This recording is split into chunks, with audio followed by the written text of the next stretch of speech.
Among the many feats of human navigation of the sea, perhaps none are more remarkable and mysterious than the voyages of the indigenous people in an area known as Oceania, comprising of the islands of Micronesia, Melanesia, and Polynesia. In an area that is 99.8% water, the inhabitants of this region were able for many centuries to deftly navigate the vast spaces between the islands. Some 1,500 years ago, they managed to travel the several 1,000 miles to Hawaii and perhaps at one point even voyaged as far as parts of North and South America, all in canoes with the same design and technology of those of the Stone Age. During the 19th century, mostly because of Western interference and the introduction of charts and compasses, these ancient navigating skills died out, and the source of their uncanny skill remained mostly a mystery. But in the area of Micronesia known as the Caroline Islands, certain islanders maintained the ancient tradition well into the 20th century, and the first Westerners who travelled with them were astonished at what they witnessed. The islanders would travel on outrigger canoes fitted with a sail, with 3 or 4 men aboard, one serving as the chief navigator. They had no charts or instruments of any kind, and for the Westerners who accompanied them, this could be a disconcerting experience. Taking off at night or day, it didn't matter to them. There would be apparently nothing to guide them along the way. The islands were so far apart that one could travel for days without spotting land.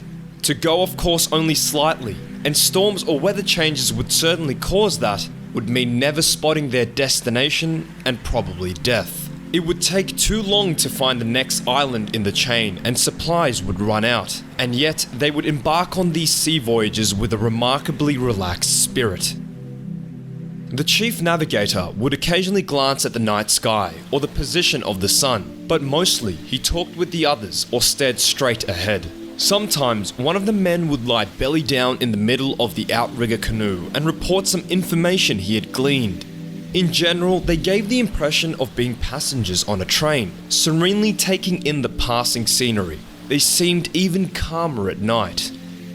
When they were supposedly getting closer to their destination, they would become slightly more alert. They would follow the path of birds in the sky. They would look deeply into the water, which they would sometimes cup in their hands and smell.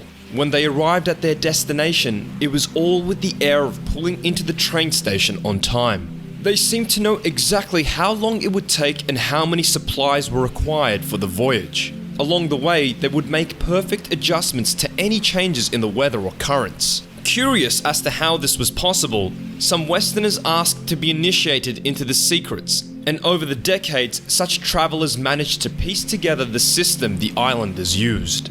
As these Westerners discovered, one of their principal means of navigation was following the paths of the stars in the night sky. Over the course of centuries, they had devised a chart comprising the path of 14 different constellations. These constellations, along with the sun and the moon, described arcs in the sky that could translate into 32 different directions around the circle of the horizon. These arcs remained the same no matter the season. From their own island, they could map out the location of all the islands in the area by locating what stars they should be under at particular moments at night. And they knew how this position would change to another star as they traveled towards their destination. The islanders had no writing system. Apprentice navigators simply had to memorize this elaborate map, which was in continual motion. During the day, they were charted course by the sun. Towards the middle of the day, they could read the exact direction they were headed in by the shadows that were cast on the mast. At dawn or sunset, they could use the moon or the stars sinking below the horizon or starting to rise. To help them measure the distances that they had covered, they would choose an island somewhere off to the side as a reference point. By following the stars in the sky, they could calculate when they would be passing by this reference island, and how much time remained to reach their destination. As part of this system, they envisioned that their canoe was completely still.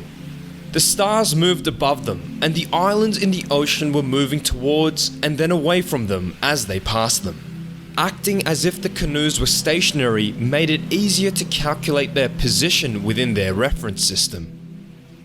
Although they knew that the islands did not move, after many years of traveling this way, they would literally experience the trip as if they were sitting still. This would account for the impression they gave of looking like passengers in a train viewing the passing landscape. Their sky chart was complemented by dozens of other signs they had learned to read. In their apprenticeship system, young navigators would be taken to the sea and made to float in the ocean for several hours. In this way, they could learn to distinguish the various currents by how they felt on their skin. After much practice, they could read these currents by lying down on the floor of the canoe. They had developed a similar sensitivity to winds and could identify various wind currents by how they moved the hairs on their head or the sail on the outrigger.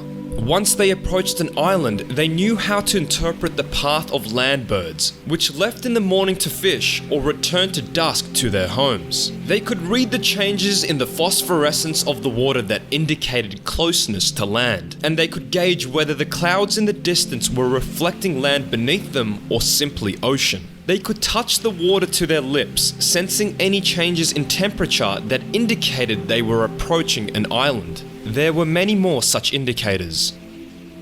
The islanders had learned to see everything in this environment as a potential sign. What was most remarkable was the chief navigator hardly seemed to be paying attention to this complex network of signs. Only an occasional glance upwards or downwards would indicate any kind of reading that was going on. Apparently, master navigators knew the sky charts so well that with the sight of one star in the sky, they could immediately sense where all the others were located.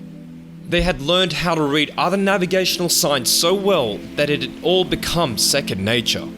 They had a complete feel for this environment, including all of the variables that seemed to make it so chaotic and dangerous. As one Westerner reported, such masters could travel hundreds of miles from island to island as easily as an experienced cab driver could navigate the labyrinth streets of London. At some point in history, the original navigators in this region must have felt a great degree of fear as they confronted the need to travel to find other food sources, realizing the tremendous dangers this involved. The ocean must have seemed much more chaotic than the tiny patch of land on their islands. They slowly overcame this fear and evolved a system that was magnificently suited to the environment they lived in. In this part of the world, the night sky is particularly clear through much of the year, giving them the ability to use changing positions of stars to great effect. Using smaller crafts allowed them to maintain closer contact with the water, which they had learned to read as accurately as the undulating earth on their island. Imagining themselves as stationary and the islands as moving helped them keep track of their reference point and had a calming effect. They did not depend on a single tool or instrument. This elaborate system existed entirely in their minds. By building a deep connection to the environment and reading all of the available signs, the islanders could approximate the remarkable instinctual powers of animals, such as various bird species that could navigate around the globe through their extreme sensitivity to the Earth's geomagnetic field. Understand that the ability to connect deeply to your environment is the most primal and in many ways the most powerful form of mastery the brain can bring us. It applies equally well to the waters of Micronesia as it does to any modern field or office.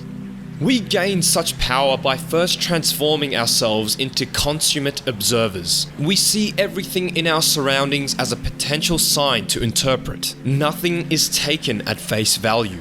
Like the islanders, we can break these observations down into various systems. There are the people with whom we work and interact. Everything they do and say reveals something hidden below the surface. We can look at our interactions with the public, how they respond to our work, how people's tastes are constantly in flux. We can immerse ourselves in every aspect of our field, paying deep attention, for example, to the economic factors that play such a large role. We become like the Proustian spider, sensing the slightest vibrations on our web. Over the years, as we progress on this path, we begin to merge our knowledge of these various components into an overall feel for the environment itself. Instead of exerting and overtaxing ourselves to keep up with the complex changing environment, we know it from the inside and can sense the changes before they happen. For the Caroline Islanders, there was nothing unconventional in their approach to mastery. Their method fit perfectly their circumstances. But for us, in our advanced technological age, such mastery involves making an unconventional choice. To become such sensitive observers, we must not succumb to all the distractions afforded by technology. We must be a little primitive. The primary instruments that we depend on must be our eyes for observing and our brains for analyzing. The information afforded to us through various media is only one small component in our connection to the environment. It is easy to become enamored with the powers that technology affords us and to see them as the end and not the means. When that happens, we connect to a virtual environment and the power of our eyes and brains slowly atrophy. You must see your environment as a physical entity and your connection to it as visceral. If there is any instrument you must fall in love with and fetishize, it is the human brain. The most miraculous and inspiring information processing tool devised in the known universe, with a complexity we can't even begin to fathom, and with dimensional powers that far outstrip any piece of technology in sophistication and usefulness.